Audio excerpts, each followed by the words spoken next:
Good evening, everybody. Excuse me, and welcome once again to Story Hour. I'm your host, Daniel Marcus. My esteemed co-host is Laura Blackwell, and I hope that you're all safe and healthy, taking care of yourselves and your loved ones. We started Story Hour during lockdown in the year 2000, early lockdown days, and Laura joined me in co-hosting shortly after I kicked it off. And the intention of Story Hour at first was just to create this community where writing friends and I could get together and share each other's work, build some community in a kind of a isolating, scary time. And it has just grown so beyond those initial modest expectations. We've had certainly over 250 authors through these rooms, sharing work that's really covering the very broad expanse of speculative fiction, from hard SF to horror to dark fantasy to magic realism to weird, and it's just been a phenomenal experience. And Laura and I are both just grateful that we get to do this really every week.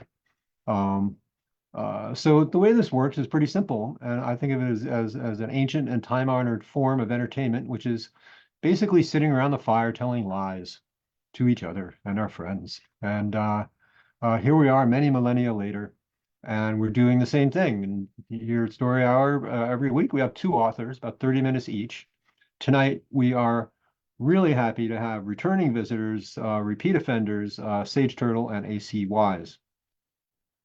Um, Before we go any further tonight, I am really sad to report that we lost two of our best last week, Terry Bisson and Howard Waldrop.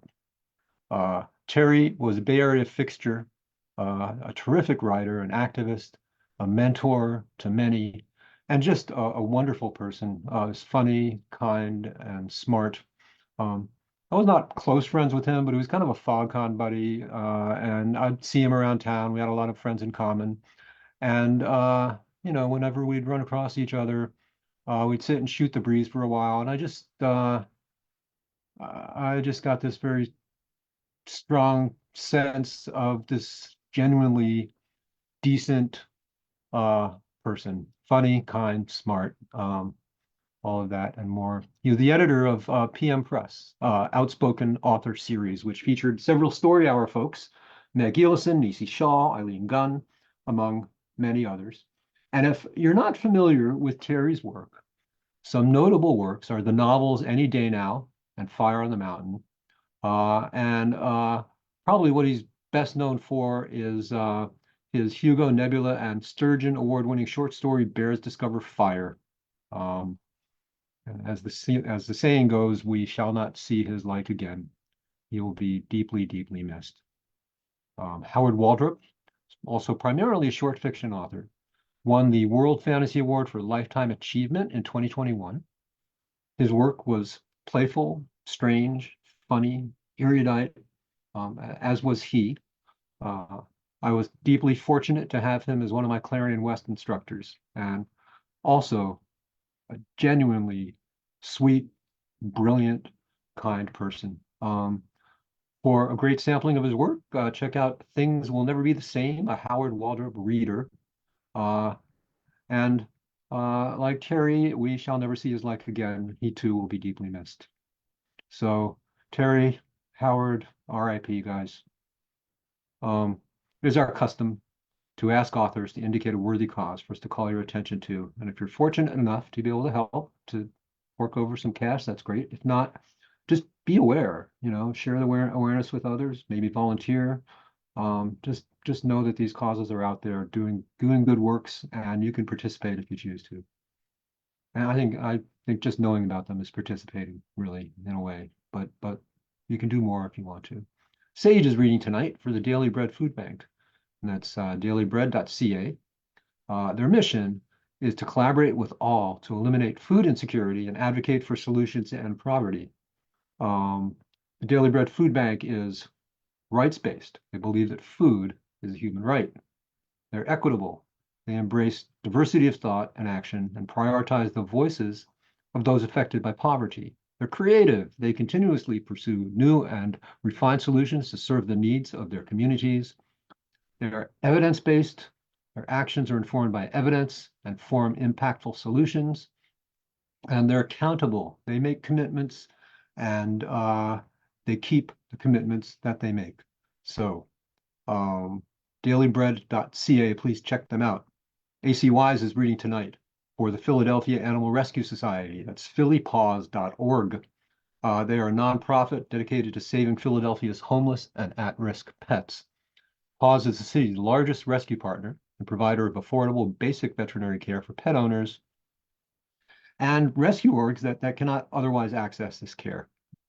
So each year, Paws finds loving homes for thousands of animals in need and enables thousands of families to keep their pets.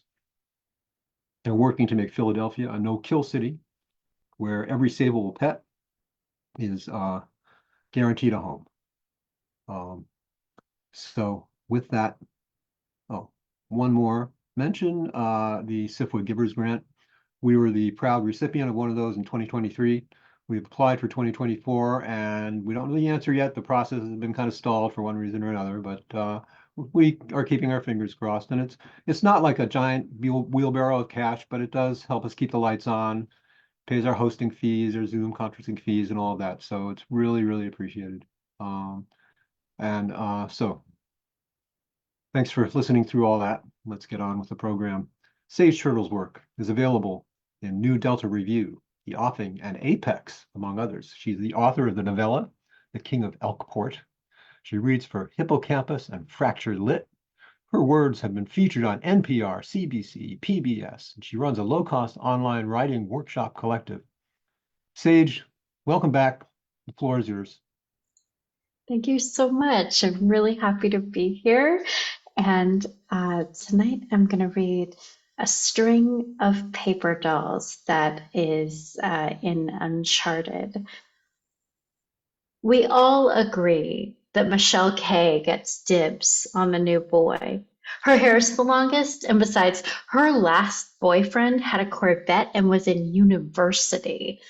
When Michelle K was going out with him, Lisa was all, but why can't a 25-year-old find someone his own age to date? And we were like, Lisa, shut up. Oh my God.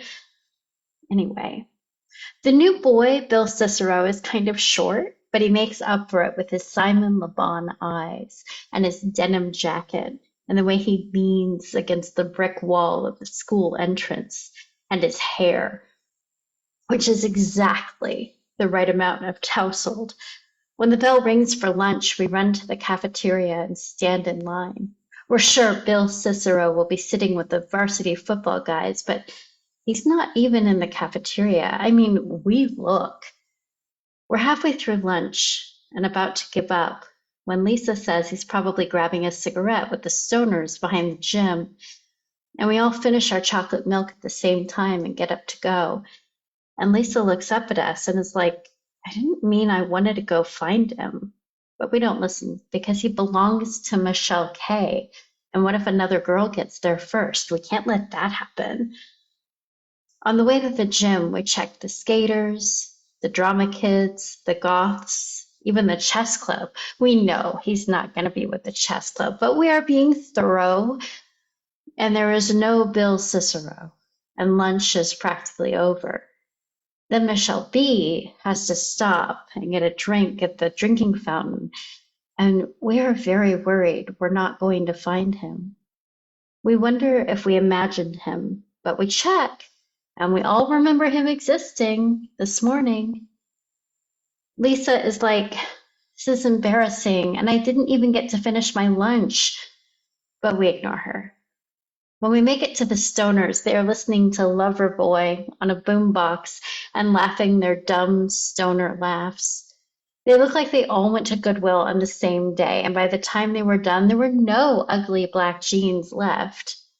We're kind of scared to go over there and ask if they've seen Bill Cicero, but we don't know where else to check. So Jessica says she'll go. She kind of knows them because her brother was a stoner last year before he got into Irvine and started wearing Izod shirts. But she comes back and says they haven't seen Bill Cicero either, and we are like, ugh.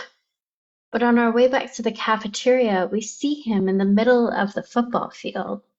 He's spinning in a circle, then jumping forward, then doing it again, and maybe crying. Stephanie is like, I don't think we should go over there. I don't care how long his eyelashes are. He is acting like a total weirdo. And we all agree. But then Bill Cicero sees us and comes running over. He doesn't even fix his hair or say hi.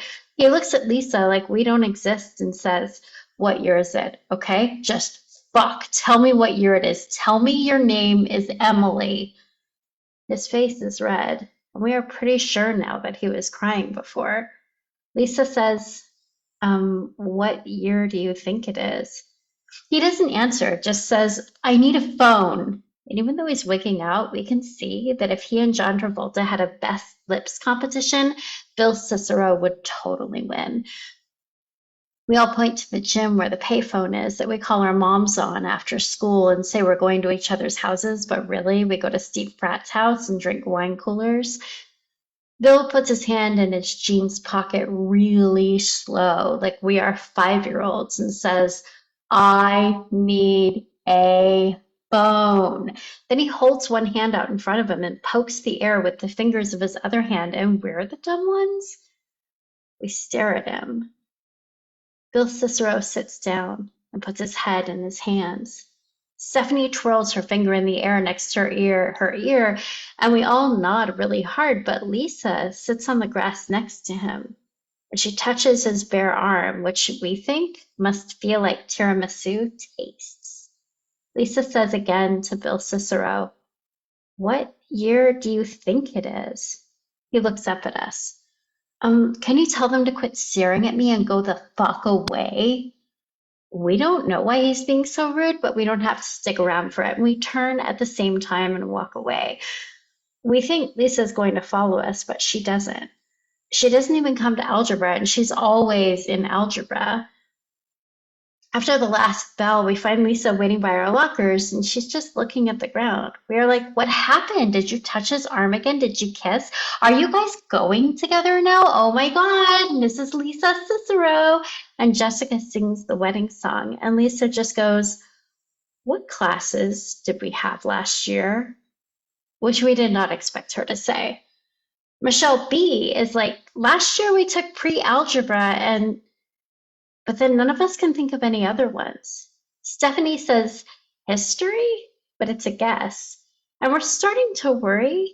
But then Michelle K is like, too many wine coolers at Steve Pratt's house, and we all laugh. But then as Jessica is putting her hair in a ponytail, Lisa goes, what does your bedroom look like? We don't know why she is asking these dumb questions. And we are like, what? And Lisa says, can anyone describe their bedroom? And Michelle B is like, oh my God, fine, a pink canopy bed and a Rob Lowe poster. He's in a tank top. And Stephanie is like, me too. But then so does Jessica. We all look at Michelle K. She's like, okay, but lots of girls have pink canopy beds. And that Rob Lowe poster, tons of girls.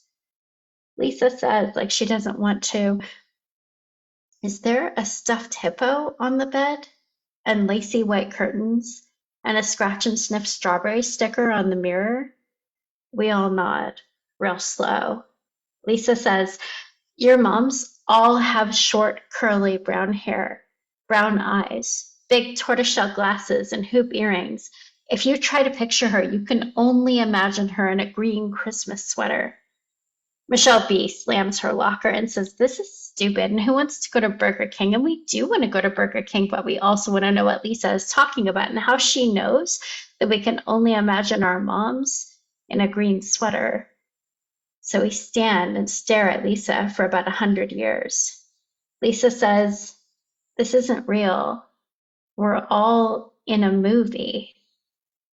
We keep staring at her. Lisa says, I know it sounds crazy, but Bill Cicero says he's an actor, like a big deal actor, and he showed up to film a movie that's set in the 80s, and then he spun around on the field as part of this one scene, and there were no more lights or cameras or director or anything. He was inside the movie. We are like, yes, that sounds crazy, and she should not talk to Bill Cicero anymore.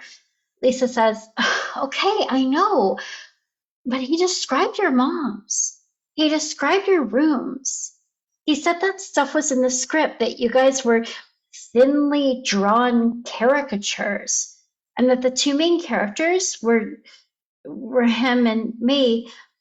Michelle K slings her backpack over her shoulder and says she's going home. And if Lisa wants a weirdo like Bill Cicero for herself, she can have him without making up stupid bullshit lies. And we're all about to stomp off to Michelle K's house when Lisa says, fine, where do you live?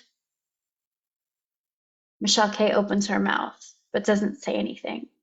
Lisa says, where do any of you live? We look at each other. We can't remember where we live or the classes we had last year. And Lisa keeps asking, and we can't remember what we had for breakfast or what Steve Pratt looks like, even though we have been to his house 100 times. And Lisa says, Bill Cicero thinks that if he and I recreate the scene, the one that got him here, he'll go back to where this is a movie. And that is it. We can't remember if we have a dad or not, and we're supposed to help this stupid guy. Stephanie and Michelle B say, fuck Bill Cicero, and we are about to walk away from Lisa, but we remember again that we don't know where we live. And Jessica starts crying first, and then we are all crying. Lisa mutters, I can't believe I never noticed how you all cry. One tear trickling down to your chin? I should have noticed that. After we have all cried silently for a while, Jessica hands out Kleenex and we all wipe our one tear. Michelle K redoes her lip gloss. Okay, we can do this. We ask why Lisa isn't in the field helping Bill Cicero right now, and Lisa says, because all of you were in the scene too. That's what he told me. It's got to be all of us. And in the scene, you were watching us, and me and Bill Cicero were dancing on the field.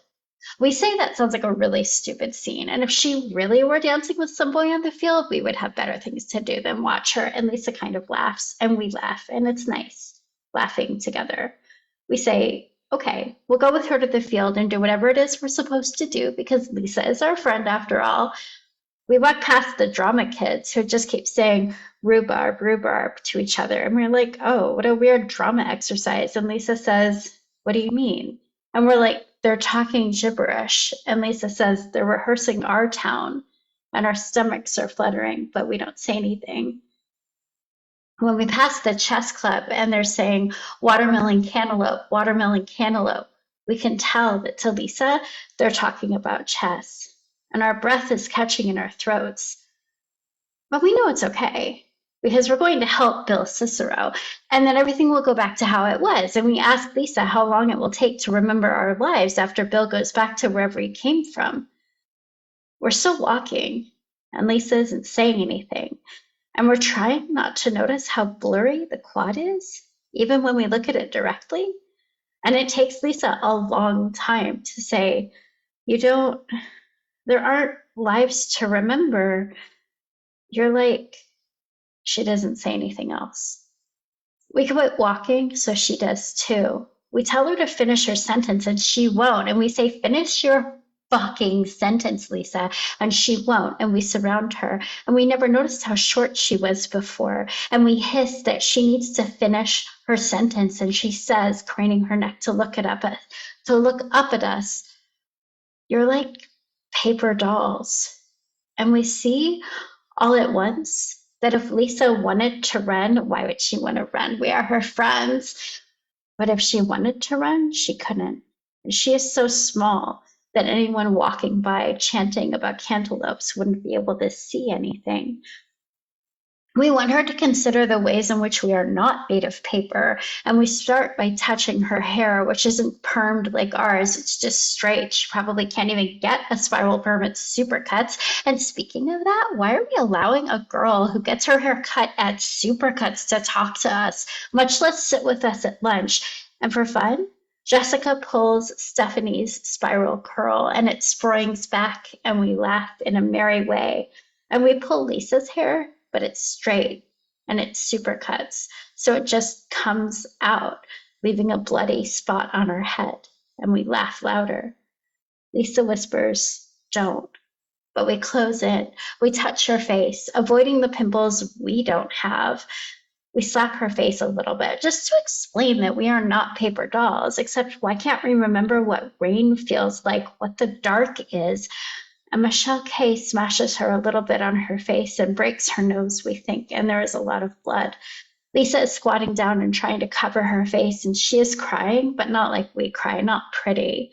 Lisa's face is covered with snot and blood, and her mouth is open, and she is whooping sobs. And we never thought about it before, but Lisa has never had a boyfriend and never even been kissed, and boys don't talk to her. Boys don't even register her existence, and we're the paper dolls. We turn all of us at once. We turn to see if anyone heard her, but they're just walking by. And didn't we see that boy in the band uniform walk by already, eating the first bite of his sandwich already? No, shut up. Shut up. And when we turn back, Lisa isn't there. Or she must have crawled between our legs when we weren't looking, and we're pretty sure we know where she's going. She's going to the football field. She's going to try to help Bill Cicero get back to his other world. And we are thinking maybe we could go. We are thinking we might be real there. We might have something more than choosing whether to hate ourselves or eat lunch. And we start running together. Lisa is so far ahead, but we are fast. We are together and she is alone. And Stefika's kitten heels tear and Jessichelle's arms are ripping, but we are still gaining on Lisa, who is almost to Bill Cicero, who isn't looking at her at all. He's looking at us and he is screaming, "Run faster." And his mouth is open and his hands are over his head. And we think there must be something so scary behind us. So we turn and look, but there's nothing. And Miss Stephanie's bee's hair has never been this textured or this glossy. And Lisa is running across the grass and the wind is whipping and it's getting darker. And we are so strong. We are so powerful. And maybe in Bill Cicero's world, there would be something more in our heads than that June 9th is Michael J. Fox's birthday. Something more than whether to wear ultra pink cream or flaming fuchsia frost on our nails to the dance on Friday. And we are making 8-legged leaps toward Lisa and Bill Cicero, who are both screaming, who are both crying. And Lisa is saying, "We have to dance. We have to dance." And Bill Cicero is shaking his head. He curls in a ball on the grass and puts his hands over his ears and closes his eyes. And Lisa does that spin and twirl that he was doing before. She does it twice by herself, and on the third time, she's gone. She's gone. And the sky turns back to a cloudless blue, and the sun is rushing across the sky from the west to the east, and then perches a little above the horizon. And for a moment, it feels like we are falling. But maybe we are just remembering that our necks are long, but not that long, just a little bit long, like models' necks. Michelle K helps Bill Cicero up because she has first dibs on him. And Jessica fusses over his hair. And Stephanie and Michelle B brush the grass off the back of his denim jacket. And we wait because it feels like usually at this point, someone else would say something, but no one does. And the bell for first period is ringing. So we help Bill Cicero find his schedule in his pocket. At first, he is straining, trying to get away from us, looking like something's after him, but we just wait, smiling with our half-open lip-glossed lips, and he moves slower and slower until he stops. And he nods at Michelle K and flutters his Simon Le Bon eyelashes and says, "Hey," and everything is good, and everything is right. And we don't know why we ever worried. Of course, flaming fuchsia frost is the right color for the dance on Friday. All of us walk across the football field, and the morning dew on the grass is sparkling. It's almost like we're in slow motion. Over by the gym, the stoners are blasting the Smiths on their boombox. And we just feel like laughing. We don't even know why, as we walk together toward the school and the sun shines.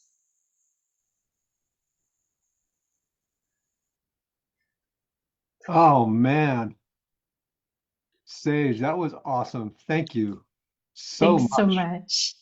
Wow. Um, Typically between authors, we just kind of pause for a minute and let the previous work resonate. Um, and we're going to do that now, but I mean, my sense of reality may be permanently skewed. So, you know, uh, I'm sure I'll recover, but Sage Turtle, folks, thank you so much. Thank you. And now we'll take a breath. Ugh.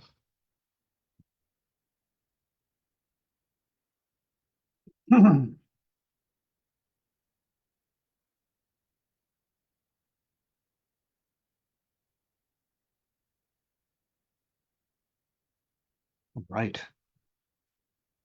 A.C. Wise is the author of the novels Wendy Darling and Hooked, as well as the short story collection The Ghost Sequences. Her work has won the Sunburst Award and been a finalist for the Nebula, World Fantasy, Stoker, Locust, British Fantasy, Aurora, Shirley Jackson, and Ignite Awards. Um, and AC, I am sure that you will nail it one of these times. It's just a matter of time. This is some great finalists, though. In addition to her fiction, she contributes a review column to Apex Magazine, and you can find her online at www.acwise.net. Allison, take it away. Hello, and thank you. And thank you, Sage, for that fantastic story. And I have a very hard act to follow.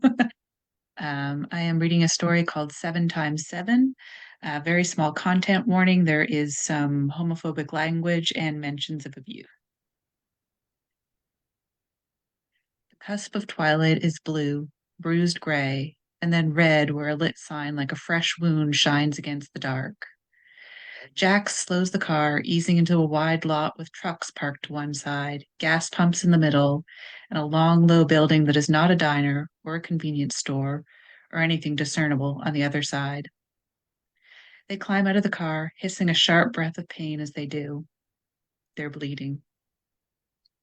A glance down shows blood sticking the fabric of their shirt to their side. They're afraid to peel it away. They don't want to look at the wound. They don't want to look at what caused it. Not yet. They check their pockets. No wallet, no phone, only a pack of cigarettes with the edges dented soft, along with a cheap plastic lighter. Their hands shake. They try twice to spark the wheel and hold the flame steady. The wavering light shows their knuckles scraped raw. They remember punching bone and shake the memory away. Inside the car, crumpled fast food wrappers line the passenger footwell.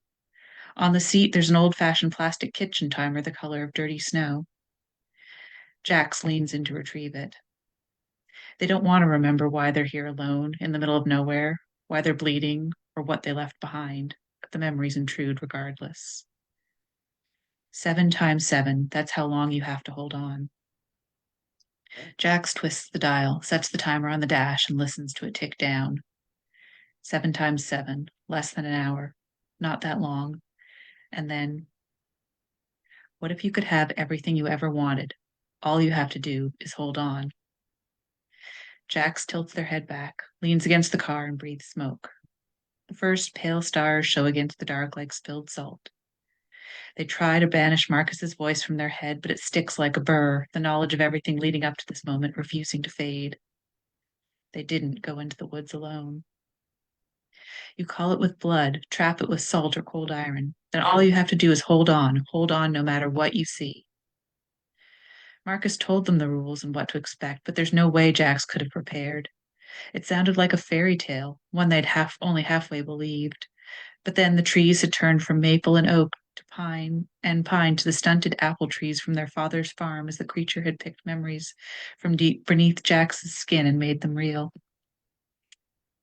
Jax glances at the timer on the dash. 7 times 7 minutes, that's all. They just have to hold on a little longer and they can have everything they ever wanted. Freedom. They can run and keep running so long as they never look back. As if they look back, they'll know. They'll no longer be able to pretend they don't remember everything. If they look in the trunk, no, they don't want to know. They flick their cigarette to the ground, crushing the remains under their boot. One lace is frayed, partially undone. They don't bother retying it before climbing back into the car. The registration in the glove compartment isn't in their name. There's a gun there, too, also not theirs. Marcus swore it was only in case of emergency, if things went south and the creature tried to hurt them. It might not be human, but bullets could kill it, he'd said. At least, he thought so. Gravel spits and tires scream as Jax pulls too fast onto the empty road. Their foot weighs the gas, knuckles white and bloody on the wheel. The needle creeps higher, the timer ticks lower. Their pulse runs too fast, jittering like they've had too much caffeine even though they can't remember their last cup of coffee. No, that's a lie. They remember going through the drive-through that morning, Marcus handing over a greasy bag of hash browns and 2 steaming cups of shitty fast food coffee. The ghost smells of the meal cling to the upholstery. And then, incongruous and overriding the grease and salt, the smell of windfall apples suddenly fills Jax's nose. They grip the steering wheel harder, clenching their jaw, fighting against the dreams or memories, trying to pull them out of the night, trying to drop them back into another time. Jax's foot crushes the pedal, and grass rimed with frost crunches under their boot. Time slips, and there's a whip-thunk sound as Marcus sidearms a fallen apple against the closest gnarled tree. The fruit bursts, a smell like cider, like fall, like death fills the car. In the dark, Marcus's hair is the color of rust, the same color as the freckles scattered across the bridge of his nose. He's so close, Jax could bump their shoulder against his with the slightest motion, and so they consciously lean away, though everything in them aches the moment they do. Why do you let him talk to you like that? Marcus frowns. Why don't you leave? Jax shrugs, like the question doesn't terrify them, and buries their hands in their pockets so Marcus won't see them shaking. Fucking faggot, fucking little queer, not in my house. He's my dad, Jax says. He treats you like shit. Jax doesn't say, I know. Jax doesn't say, it isn't that simple. He doesn't have anyone else. It's only him and me. Jax doesn't say, his cough is getting worse. He's sick and getting sicker, and who knows how much longer he might have. Jax doesn't say that in their father's house, love isn't a thing that a parent has to earn. It's simply owed, like obedience, like respect. And they don't dare let themselves imagine it could be otherwise because hope is too fragile, too dangerous, and too painful to hold. So Jax doesn't say anything at all, swallowing around a lump like a fragment of apple caught in their throat as Marcus whips another half-rotted fruit at a tree. We could run together, Marcus says, gaze fixed on his boots, scuffing the frosted grass. Jax looks at him out of the corner of their eye, but Marcus doesn't raise his head. His body is tense, like he's holding his breath, like Jax's answer could crush him or gift him the power of flight. Marcus's hands are in his pockets now, too, both of them refraining from reaching for hope, that dangerous, terrible thing hanging in the air between them. They don't dare. It hurts, and Jax's first instinct is to smash that hope flat in the grass before it can grow, because letting it live seems too cruel. I can't, they say, and their eyes burn. The other words, the ones they want to say, lodge in their throat like thorns. Why? Marcus looks up. When Jax doesn't answer, Marcus's fingers skate across the bruise on Jax's cheek, still fading. Don't. Jax pulls their head away. Why? Marcus's eyes shine. Frustration, pain. There's anger there, too. Not Jax's father's kind, but Jax sees Marcus's hands close into fists with fierce wanting. It would be so easy to cross that line where love denied becomes a thing that can only be expressed by pain. Jax doesn't believe Marcus ever would, wants to believe he never could, but they can't be sure.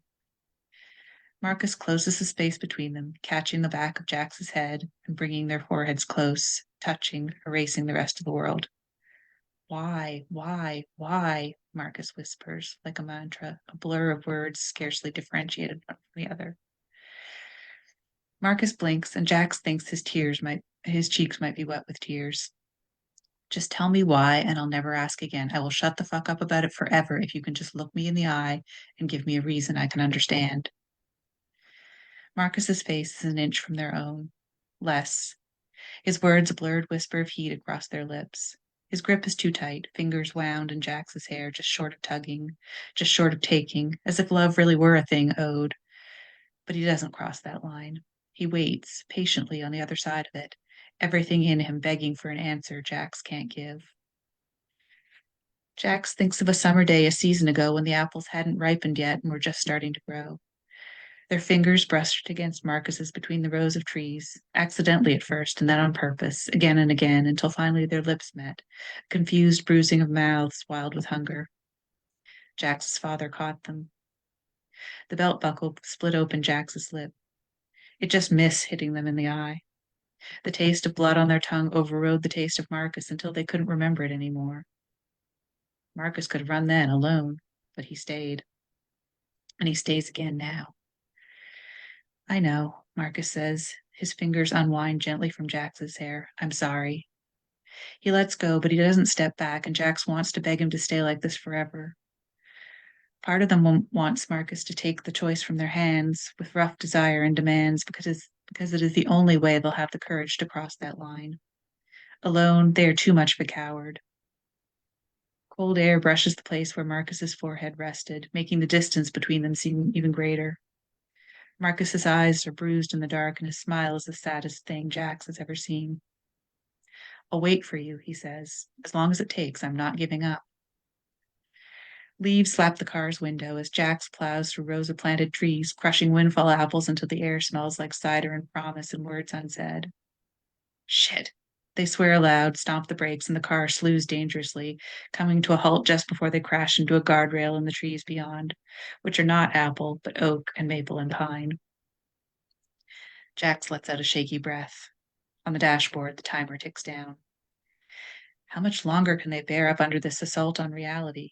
How much longer until they can't tell here and now from there and then, until they blunder into the road thinking it a row of apple trees and meet an oncoming car? Jax rolls the window down. Cold air slaps their face, grounding them, but it isn't enough. They get the car door open just in time, seatbelt off and stumbling to the back tire to vomit up thin bile, spitting the sour taste from their mouth. They are going to have to look. They are going to have to face the thing in the trunk and know for sure what it is they brought out of the woods. The dreams could merely be memories. They could, but they don't know for sure. On the other side of the grass margin, headlights sweep the divided highway lines, but Jax's side is blissfully empty, eerily so. They have no excuse not to open the trunk. No one else will see. They kick the tire spattered with their sick and then do it all at once, like ripping off a bandage. 2 quick strides to the back of the car, trunk wrenched up with such force that it bounces back and almost slams again. The motion sends fresh pain spiking up their side. The thing in the trunk is Marcus, curled fetal, wounded but still alive. A swell of pity, a swell of desire, a swell of love and relief because seeing him, Jax knows for certain they didn't kill their best friend. There's still time to get him to the hospital. Everything will be okay. Except it isn't Marcus in the trunk. Jax knows that too. It never was. They ran like a coward too late, and they left Marcus behind. They let out a shuddering breath, and their vision clears. The thing in the trunk is pale, the color of bone, curled on its side. If its eyes were open, they would be black, like deepest night, like ink wet and spilled, going on forever. Horns or antlers push up through wispy filaments of hair. Or maybe it isn't hair. Maybe it's fine strands of fungus, the kind that grows networks underground, connecting fruiting bodies to let them talk to each other through miles of dirt. The things growing from the creature's head might not be horns or antlers either, but more fungus.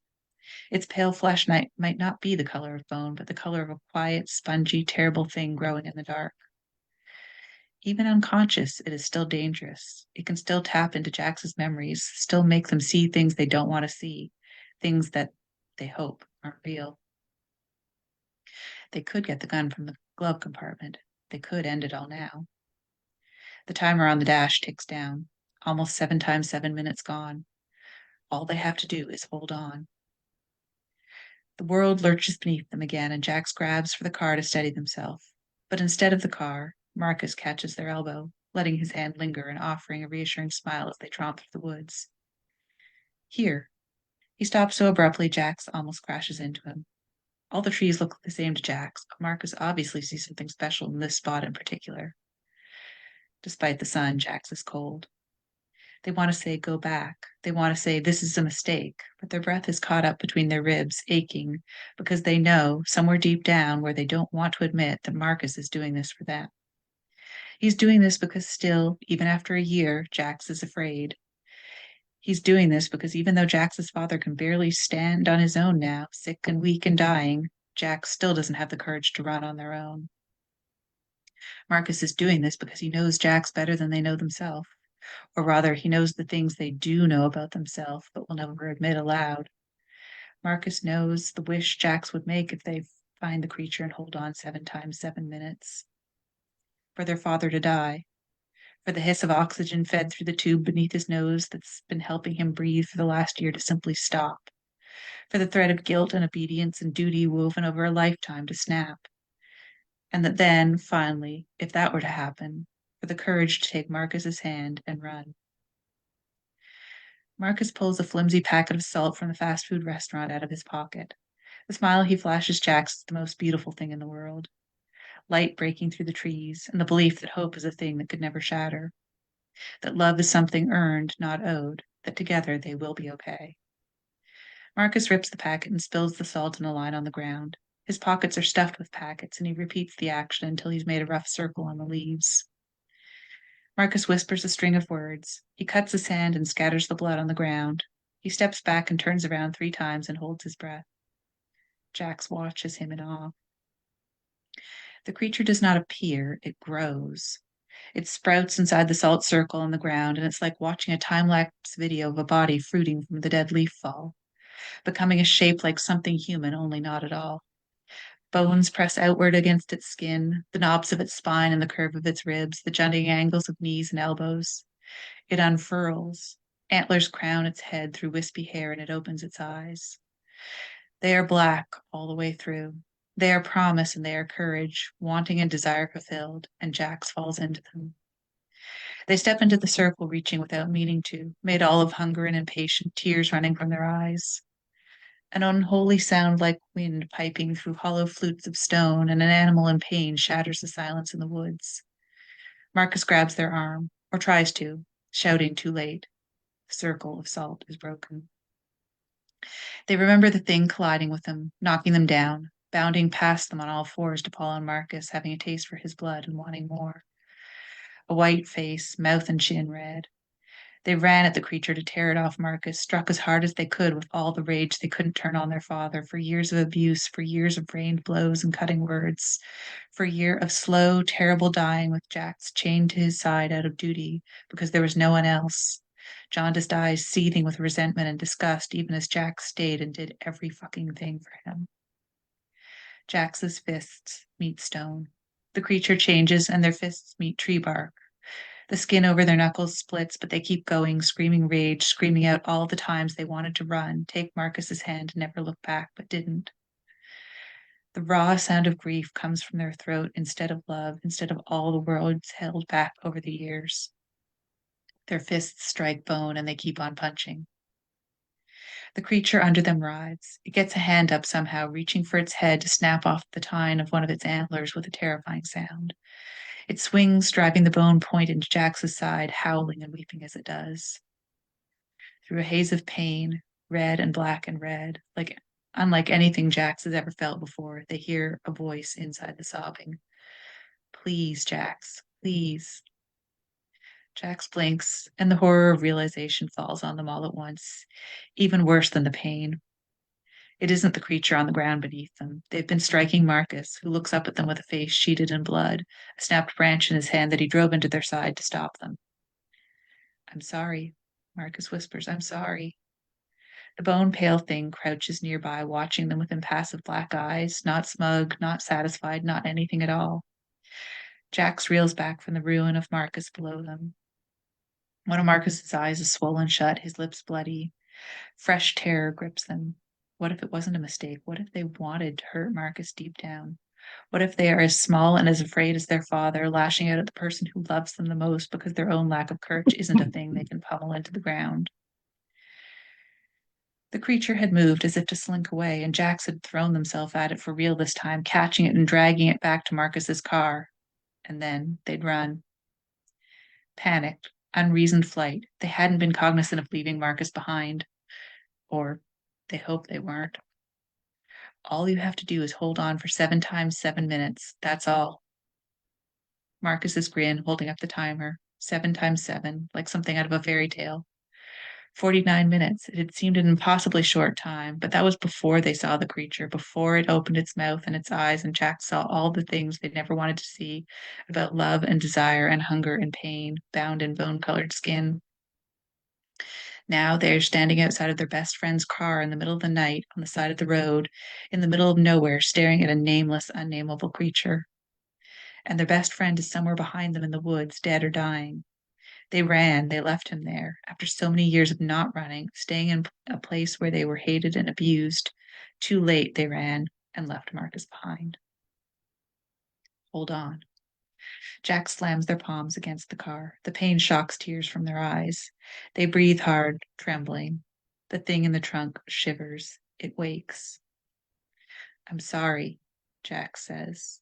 And they mean it, and they don't. They just want all of this to stop. They want to start over again, have it so none of this ever happened. Creature's dark eyes are so wide, and Jax is falling into them, and they can have everything they ever wanted.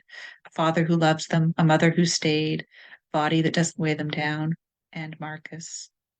Just, Jack says, and without meaning to, they reach for the creature again. It screams. A high-pitched tea kettle whistling alarm klaxon world-ending sound. Jax wants to back off, to let go, but instead they grip tighter. Love isn't owed. It isn't won through pain. It is earned. Please, they whisper through clenched teeth.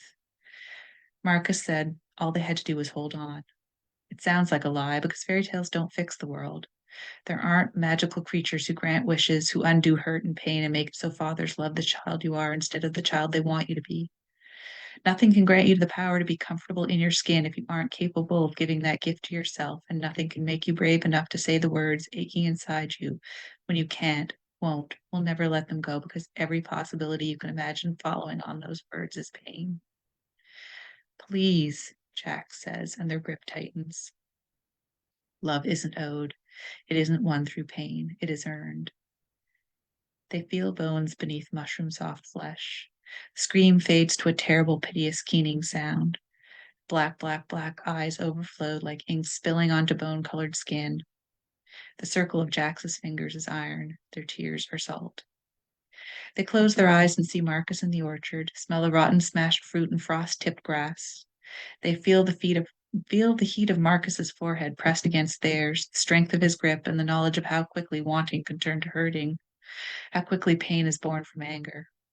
But it didn't, because underneath that wanting lay love and trust and giving way. Marcus let go. Marcus gave them space. Marcus waited. He could have run when Jax refused, but he stayed till Jax was ready to dare the roads together, running, but only as far as Jax was willing to go. Marcus gave them time to realize the complicated chains of hurting and want and withheld approval that bound them to their father were of their own making. He gave them space to learn how to let go. That, not wishing, is what will save them. Jax opens their eyes. The creature in the trunk weeps and shivers. It is terrible, but no longer terrifying. Jax wants everything from it, and it has nothing to give. Its flesh is soft and easily bruised. It can give the appearance of being bark, of being stone, of being immovable and uncaring and impossible to break, but it is none of those things. Jax opens their fingers and lets go. Run, Jax says. The creature's eyes widen. It crouches on the lip of the hood, and Jax knows that if it waits a moment longer, they will tear it apart. They will go to the glove compartment and get the gun and pull the trigger over and over again. Because anger teaches anger, and they need someone to blame for all the years they wasted.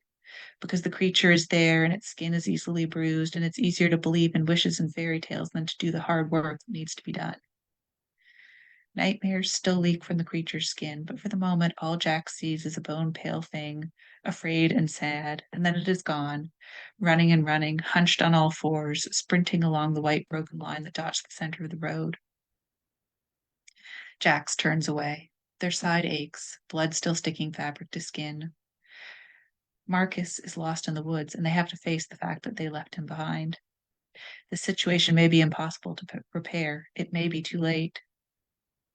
They have to face up to the fact that they have a choice to make, and no one will make it for them. There are no wishes, no magic words. The sky on the cusp of midnight is the darkest color a bruise can be before it tips over into healing and begins to fade. It can't be that far back to the place they left Marcus. Less than an hour's drive, 7 times 7 minutes. That isn't too long to hold on to hope that everything will be okay. They close the trunk, leaving a bloody handprint behind. They open the door, twist the timer's dial, and listen to it tick down. They take the wheel and drive.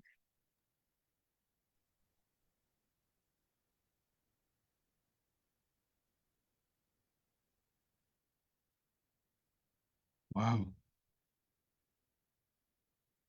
That was an awesome story. Thank you so much.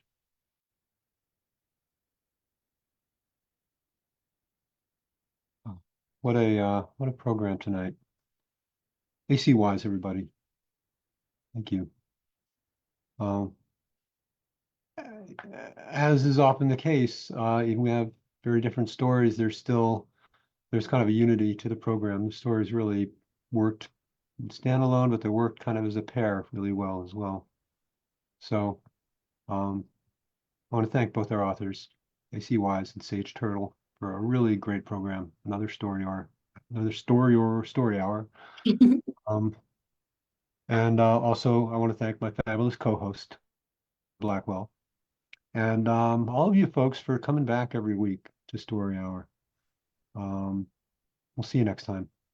Oh, and next time we will have Dave Ring and J.W. McCarthy. We're really looking forward to that. Bye, folks.